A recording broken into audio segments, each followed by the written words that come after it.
এই যে ভিডিওটা চলছে উপরে, নিশ্চয়ই সবাই বুঝতে পারছে এটা কোথাকার ভিডিও। যারা জানো না তাদের জন্য বলছি, এটা বাংলাদেশের ভিডিও। ওদের মাথায় কোনো সেন্স নেই, মানে নিজেদের লোকজনকে ধরেই জ্বালিয়ে দিচ্ছে। আবার বলছে ইন্ডিয়া সেভেন সিস্টার ওরা দখল করেই ছাড়বে ওদের বিজয়, মানে স্বাধীনতা দিবসে। তো ওদের স্বাধীনতা দিবসে ওদের যে দেশটা ইন্ডিয়াই তো ওদের ভিক্ষা দিয়েছিল বলেই তো আজ ওরা আছে, না হলে তো পাকিস্তানিরা দিয়েছিল। পুরো যেমন ওরা এখন করছে তেমন পাকিস্তানিরা করছিল, তো পাকিস্তানিরা তো ইন্ডিয়ারা ভিক্ষা দিয়েছিল বলেই আজ ওরা স্বাধীন হতে পেরেছে, একটা নিজের দেশ গঠন করে দিয়েছে।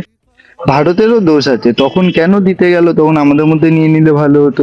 ওদের ভালো ভেবে দিয়েছিল, আর ওরা এখন কি ইন্ডিয়া সেভেন সিস্টার নেবে না? আমাদের দেশের যদি সবাই মিলে ওদের দেশে গিয়ে মুতেও দেয়, তাও ওদের বাদ চলে আসবে, আর ওরা নেবে সেভেন সিস্টার। যাই হোক, একটু ব্যস্ততার মধ্যে আছি বলে বুঝতেই পারছো, রাস্তায় হাঁটতে হাঁটতে ভিডিওটা বানাচ্ছি। ভিডিওটা পুরো ক্লিয়ার করে বলতে পারছি না। ভিডিওটাতে সবাই লাইক করে শেয়ার করে দিও প্লিজ, এটা তোমাদের কাছে রিকোয়েস্ট।